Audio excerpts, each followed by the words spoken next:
오늘도 이렇게 예배 자리에 또 함께 모여서 찬송 드리고 또 하나님께 영광 돌릴 수 있게 하심을 진심으로 감사를 드립니다. 우리가 2020년을 돌아볼 때에 올해는 어떤 세계 모든 나라와 민족들, 국가들이 좀 특별한 한 해를 보내고 있는 것 같습니다. 원치 않는 그 코비드19로 인해서 많이들 힘들어하고 또 개인적으로나 또 국가적으로도 어려움 속에 있는 것만은 사실인 것 같습니다. 보통 굉장한 그 강한 전염병이라 할지라도 또 백신들이 또 빨리 나와서 치료하는데 또 어려움이 없었고 또 여러 가지 또 어려움들이 또 이렇게 해결됐지만 유독 이 코비드 19만큼만은 백신이 나왔음에도 불구하고 또다시 변종이라는 요즘 뉴스로 또 백신 접종을 하지만 또 어떻게 될지 또 많은 사람들이 또 고민하고 있을 정도로 정말 이렇게 그칠 줄 모르는 그런 상황 속에 있습니다. 저는 이런 어려움 속에서 우리 성도들이 어떻게 하면 좋을까 고민하며 기도하다가 힘들수록 우리가 기본으로 돌아가야 된다라는 그 말씀에 깨닫고 십계명을 이제 강해를 했고 이제 오늘이 이제 마지막입니다. 모쪼록 1계명부터 오늘까지의 이 10계명 총 한번 돌아보면서 어떤 믿음을 하나님이 원하시고 내가 어떻게 사는 것이 이 위기를 극복할 수 있는 힘과 지혜와 용기를 주는지를 한번 깨달을 수 있는 그런 시간이 되기를 바랍니다. 그래서 이제 오늘 마지막으로 내 이웃의 모든 소유를 탐내지 말라는 제목으로 주님의 교훈을 받고자 합니다. 십계명의 이 마지막 십계명의 이 정신은요, 이웃 사랑과 반대되는 모든 탐욕들을 버리고 구체적인 행동으로 나타내라가 이 마지막 십계명의 하나님의 요구 사항입니다. 십계명과 달리 우리 5계명부터 쭉 부모를 공경하라, 살인하지 말라, 간음하지 말라, 도적질하지 말라, 거짓 증언하지 말라, 이 모든 것들을 보면은요 다 이게 행동으로 나타나고 또 어떤 것들은 이것을 미리 또 예방할 수도 있고 또 어떤 증거물을 남겨서 그것을 이렇게 고발할 수 있는 그런 죄입니다. 부모님을 공경하지 않는 것. 이거는 증거물로 남길 수 있는 거죠. 거짓말하는 것. 이것도 증거물로 남길 수 있는 거예요. 근데 탐내지 말라라는 것은요, 내 행동에서 나타나는 것이 아니라 내 마음 속에서 나타나기 때문에 성경 우리나라 속담에도 보면은 천길 물속은 알아도 한길 사람 속은 모른다는 것처럼 이 마음에서 나오는 이 탐심은 어느 누구도 알아차릴 수도 없고 미리 예방할 수도 없고 그래서 나중에 당하고 나서야 힘들어하는 것이 바로 이 탐심의 모습입니다.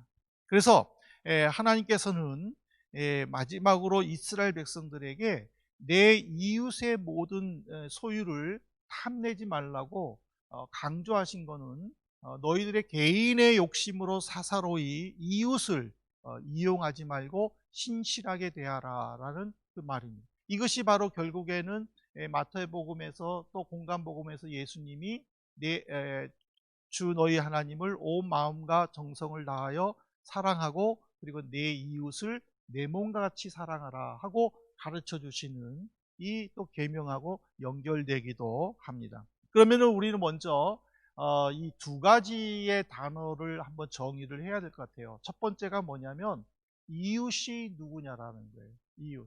이웃의 그 모든 소유를 탐내지 말라고 했는데 그러면은 내 이웃이 누구냐라는 거예요. 이 내 이웃에 대해서 성경에서는 구약 시대와 신약 시대로 나눕니다.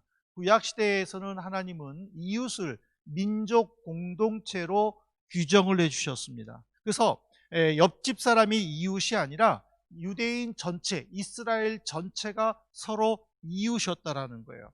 그래서 여러분들 열왕기상 9장에 보면은 솔로몬 왕이 하나님의 성전을 짓고 자기가 머무를 궁전을 건축할 때에 이스라엘 백성들에게는요, 감독관이나 사무관이나 이런 행정 업무들을 주로 맡겼어요. 하지만은 유대 주변에, 이스라엘 주변에 있는 헷 족속이나 아모리 족속이나 또 여부수 사람들이나 이 모든 주변에 있는 사람들은 전부 다 노예로 동원해 가지고 가장 힘든 일들, 어려운 일들, 사고가 많이 나서 다칠 수 있는 일들, 그런 일들을 주로 맡겼어요. 그러니까는 솔로몬은 하나님의 율법을 지키기 위해 동족 유대 백성들에게는 편안한 일, 어차피 해야 될 일인데 그래도 덜 힘든 일을 통해서 백성들이 같이 이웃이라는, 함께 살아야 할 공동체라는 그 모습을 보여주었어요. 근데 이것이 이제 신약 시대 때에 예수님에 의해서 그 이웃의 개념이 이제 바뀌게 됩니다. 어, 누가복음 10장에 보면은 한 율법사가 예수님께 와가지고 이제 구원에 대해서 상담을 합니다. 내가 어떻게 해야 구원을 받습니까? 그때에 예수님은 율법에 기록한 대로 다 지켜라. 그러니까는 그 율법사가 아주 자신 있게 저는 율법을 다 지키고 있습니다. 이렇게 얘기를 합니다. 그때에 이제 하나님 예수님께서는 이웃을 사랑할 것을 이제 권면하면서 강도 만나 쓰러진 한 유대 백성 옆에 한 제사장이 지나가고 또 한 레위지파의 한 사람이 지나가고 그리고 또 이름 모를 사마리아 한 사람이 지나가는, 그래서 그들의 행동을 쭉 얘기하면서 율법사에게 물어보죠. 너가 생각하는 이웃이 누구냐?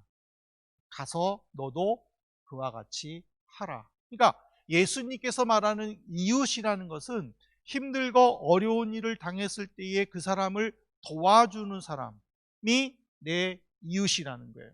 내 옆집 사람만이 아니라 어딘가 멀리 떨어져 살고 있는데 그가 힘들고 어려워서 나에게 도움을 요청했다면 그도 내 이웃이라는 것이 예수님의 가르침이라는 사실입니다. 그 다음에 두 번째로 이제 탐심을 내지 말라고 했는데 이 탐심이 무엇냐라는 거예요.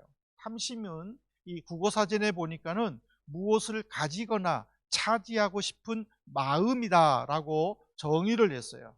근데 이 신학사전에서는 이 탐심이 꼭 물질만이 아니라 무언가를 가지려고 하는, 그래서 그것으로 인해서 사람을 잘못된 방향으로 이끌어가는 그 모든 것이 탐심이다라고 강조했어요. 그래서 바울 사도는요, 이 탐심이 우상숭배다라고 이야기하는 이유를 골로새서 3장 5절에 보면은요, 그러므로 땅에 있는 지체를 죽이라 곧 음란과 부정과 사욕과 악한 정욕과 탐심이니 탐심은 우상숭배다. 그러니까 왜 이 탐심이 우상숭배냐? 하나님이 계셔야 할 그 자리에 내가 무엇인가를 그 위에 놓고 그것을 절대적으로 생각하고 그것을 우선적으로 생각하는 것 자체가 우상숭배라는 것을 가르쳐 주는 것입니다. 그러므로 우리는 하나님이 계셔야 할 자리, 거기에 그 어떤 것도 올려놓아서는 안 됩니다. 그것이 바로 탐심을 죽일 수 있는 유일한 방법입니다. 그러면 이 탐심을 죽이기 위해서 우리가 할 일이 무엇인가? 두 가지인데, 첫 번째로 우리는 이것을 분명히 깨닫고 고백해야 돼요.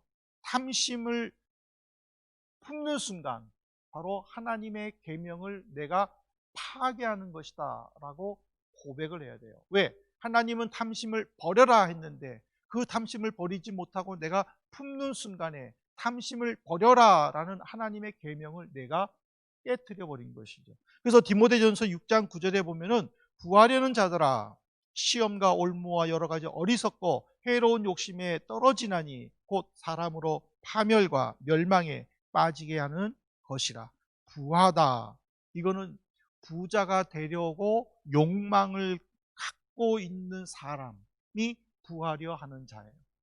그러니까는 지나친 그 욕망에 사로잡혀 가지고 그 부자가 되기 위해 결국에는 사탄의 유혹의 덫에 빠져서 영혼의 눈이 어두워지게 되고 결과적으로는 하나님과의 교제가 단절되어 영적으로 파멸된다라는 것을 가르쳐 주는 거예요. 우리가 일반적으로 부자가 된다는 거, 이거는 결코 나쁜 것이 아닙니다. 제가 지난 수요일 날에도 말씀 나누면서 제가 말씀드렸지만은 우리 성도는요 부자가 되셔야 돼요. 우리 성도는요 여러분들이 가지고 있는 달란트를 120%, 200% 이상 나타내 가지고 여러분들이 세계적으로 유명해셔야 되고 그 자리에서 1인자가 되셔야 되고 여러분들이 하나님으로부터 받아 누리는 모든 복들을 넉넉히 풍성하게 누리셔야 되는 거예요. 이것은 정상적인 방법이에요. 이거는 하나님께서도 징계하시지 않고 판단하시지 않는 지극히 올바른 방법이에요.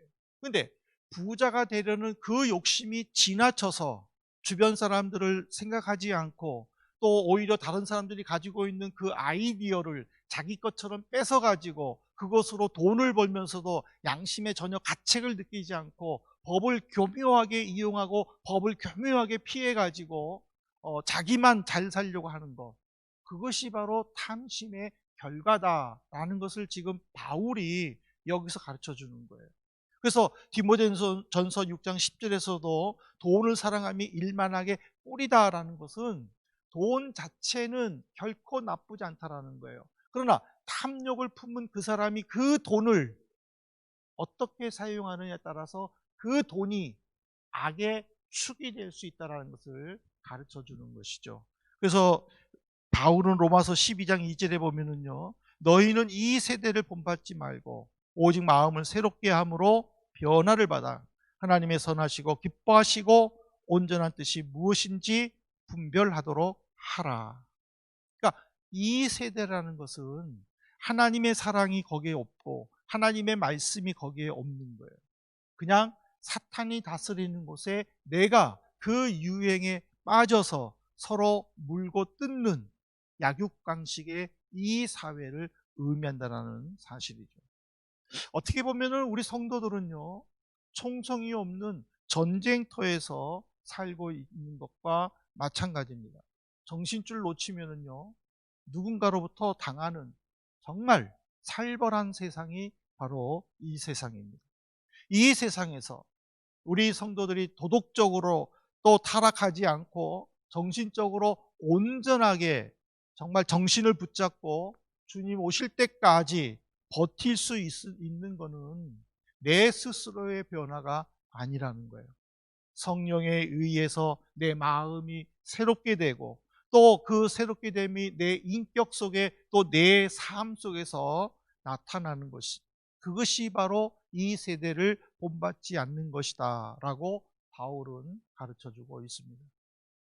그러므로 우리는 어떤 상황 속에서든지 늘 하나님의 말씀, 하나님이 함께 하신다라는 거, 내가 하나님 앞에 서 있다라는 그 믿음의 자세로 하나님의 계명을 지키도록 힘쓰고 또 그 지킴 속에서 부정적이고 하지 말라고 하는 것들은 단호하게 끊는 그 마음의 결단이 우리에게 있어야 될 줄로 믿습니다. 두 번째로는 탐심을 물리치려면요, 만족함을 배워야 합니다. 히브리서 13장 5절에 보면은 돈을 사랑하지 말고 있는 바를 족한 줄로 알라. 그가 친히 말씀하시기를 내가 결코 너희를 버리지 아니하고 너희를 떠나지 아니하리라 하셨느니라. 하나님이 친히 말씀하셨다라는 거예요. 뭐를? 신명기 3장 16절에 보면 내가 너를 떠나지 아니하고 버리지 않을 것이다. 그거를 지금 히브리 기자는 성도들에게 똑같이 얘기해 주는 거예요. 하나님이 우리와 함께 하십니다. 하나님이 우리의 필요를 채워주십니다. 하나님이 우리가 어디를 가든지 무엇을 하든지 선한 방법으로 우리에게 역사하십니다 하고 지금 일깨워 주는 거예요. 그래서 돈을 사랑하지 말고 있는 바를 족하게 여겨라 하고 지금 권면하는 거예요. 근데 탐심의 기본이 뭐예요? 가지고 있는 것에 만족하지 못하는 거예요. 조금만 더 있으면 이거를 할 텐데, 조금만 더 있으면 이걸 할 수 있었는데, 늘 조금만 더가 우리의 삶의 모든 것을 주관하고 내 생각까지도 지배해버리고 만다라는 사실이에요. 그러니까 자기 방법대로 노후를 대책하고 자기 방법대로 미래를 개척해 나가려고 하고 자기 방법 속에서 무엇인가를 헤쳐나가려고 하다 보니까 점점 지치게 되고 점점 힘들어지게 되고 세상에 민감해지게 되고 그러니까는 죄를 지을 수밖에 없다라는 사실입니다. 아까 제가 우리 성도는 총성 없는 전쟁터에 산다고 그랬잖아요. 전쟁에서 군인에게 풍족한 무기는요, 살아남을 수 있는 유일한 거예요. 남들은 총을 가지고 있는데 나는 화살 가지고 있으면은 나는 죽을 수밖에 없는 거예요. 다른 사람은 총을 가지고 있는데 내가 로켓을 가지고 있으면은 나는 그 사람을 죽이고 나는 살 수 있는 거예요. 이 살벌한 세상에서 돈이면 무엇이든지 다 되는 이 세상에 돈이 최고죠. 당연히 돈이 있어야 돼요. 그렇지만 문제는 그 경쟁 속에서 나는 얼마만큼 하나님의 임재를 생각하고 있느냐라는 거예요. 나는 얼마만큼 하나님을 의지하고 있느냐라는 거예요.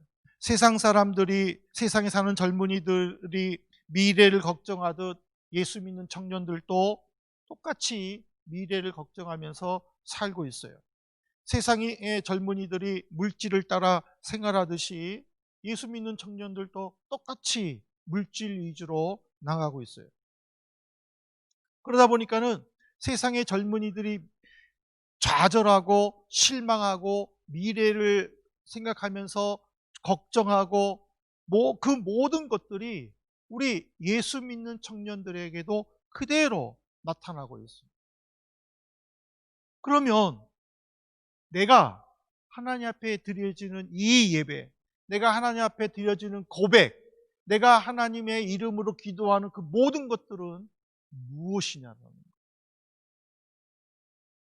세상 사람들처럼 세상 사람들은 세상의 능력을 가지려고 힘쓰고 있는데 나는 세상의 능력도 못 가지고 그렇다고 영적인 능력도 없고 그러면서 그들처럼 똑같이 고민하고 그들처럼 똑같이 걱정하고 그들처럼 똑같이 부정적인 생각이 있다면은 내가 믿는 예수는 무엇이냐라는 거예요. 어느 날 아버지가 한번 생각해 보세요. 아빠가 퇴근하고 돌아오면서 맛있는 간식거리를 사왔어요.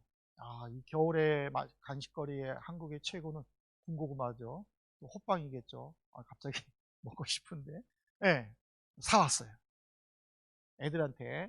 얘들아, 나와. 아빠가 군고구마 사왔어. 같이 먹자.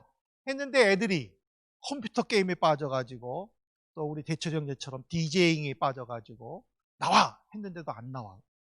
그럼 어떻게 되는 거예요? 군고구마는 어떻게 되는 거예요? 엄마랑 아빠가 먹든지 그 다음날에 찬 거 먹으면서 왜 이렇게 맛없어? 하고 투덜대는 거예요.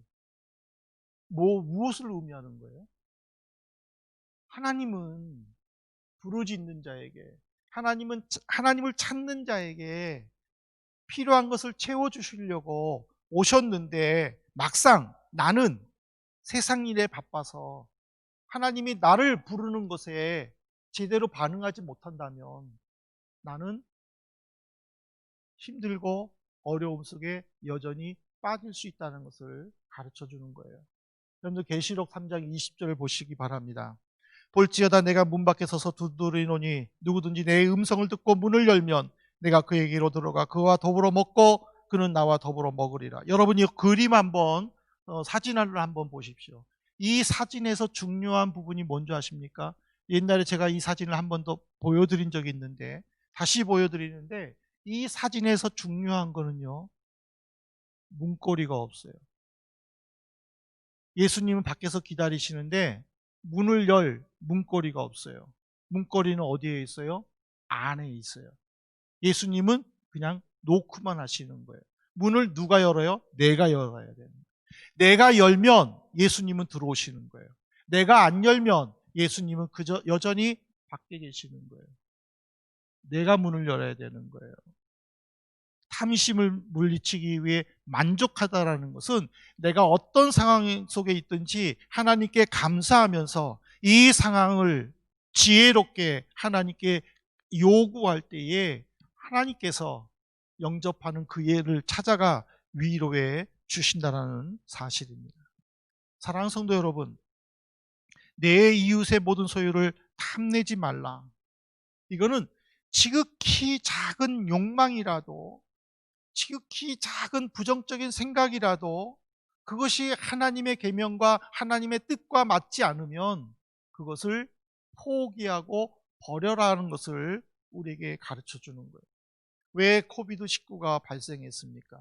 왜 사람들은 북극과 남극의 얼음이 녹는 것에 대해서 민감하게 반응하며 다가올 미래를 이렇게 부정적으로 예측하며 두려움에 빠져 있습니까? 왜 사회는 각종 사고와 사건이 끊임없이 나타나고 있습니까? 그 시작이 인간의 탐심입니다. 여러분 생각해 보세요. 이 십계명은요, 지금으로부터 약 3,000년 전 그 이상의 하나님께서 주시는 계명이에요. 근데 지금도 똑같이 이 계명은 우리 실생활에서 나타나고 있어요. 무엇을 말하는 거예요? 그 시대나 지금이나 변하지 않는 것이 인간은 악하다라는 거예요.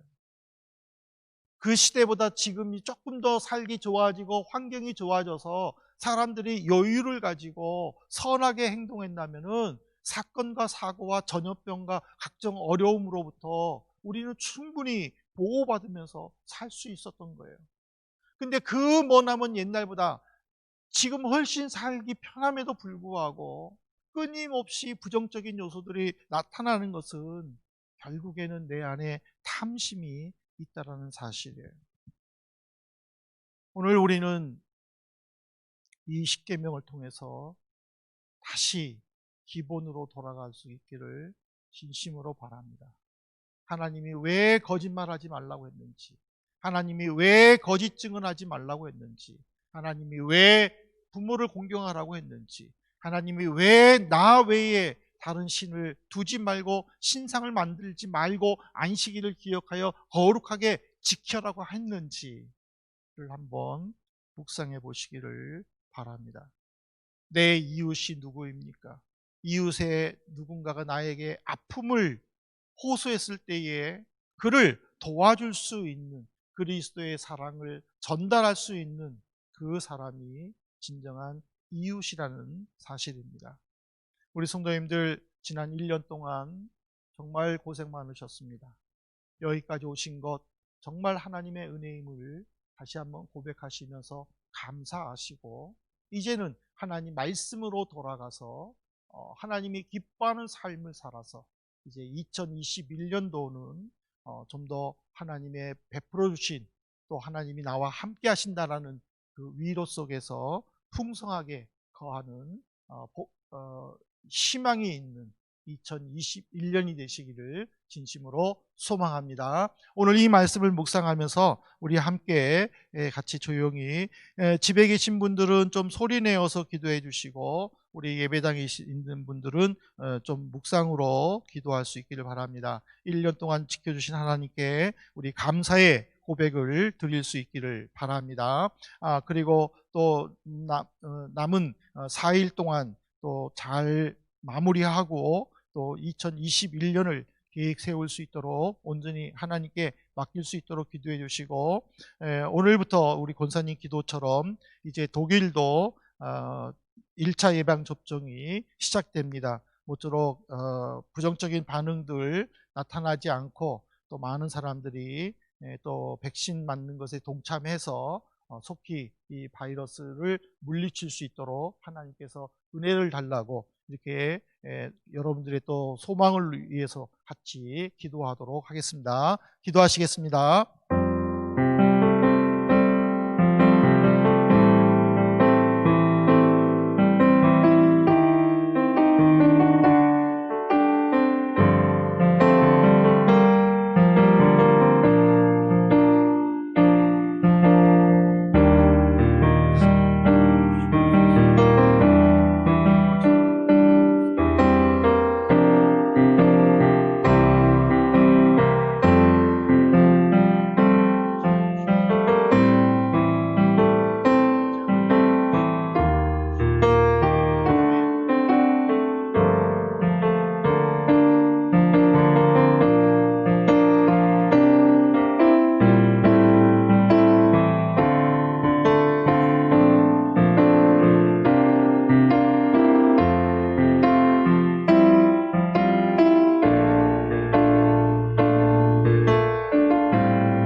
하나님 감사합니다.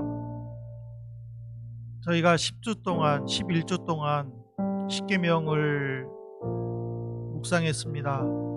하나님이 이것을 우리에게 주셨으니 저희들이 소망을 가지고 이 말씀대로 생활함으로 하나님의 뜻을 이루고 또 주님 주신 위로와 평안을 누릴 수 있도록 도와주옵소서.